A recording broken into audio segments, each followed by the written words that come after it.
आज संडे होता, म्हटलं जरा जाऊया ओपन वर्कआउट करूया, फुल बॉडी वर्कआउट. सो निघालो गार्डनला. थोडीशी स्ट्रेचिंग केली, कारण स्ट्रेचिंग इम्पॉर्टंट आहे. तुम्ही कोणता पण वर्कआउट करा, घरी करा, काही पण स्ट्रेचिंग खूप इम्पॉर्टंट आहे. त्यानंतर पुलअप बार मारले, जेवढे जातील तेवढे मारा. कारण जेव्हा आपण फुल बॉडी वर्कआउट करतो ना, तेव्हाच ॲक्च्युअल स्ट्रेंथ आपल्या बॉडीमध्ये आपल्याला समजते.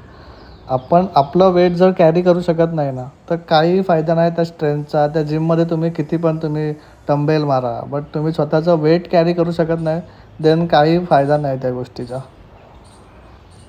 असं काही नाही आहे की एक्सपेन्सिव्ह जिममध्येच जायला पाहिजे.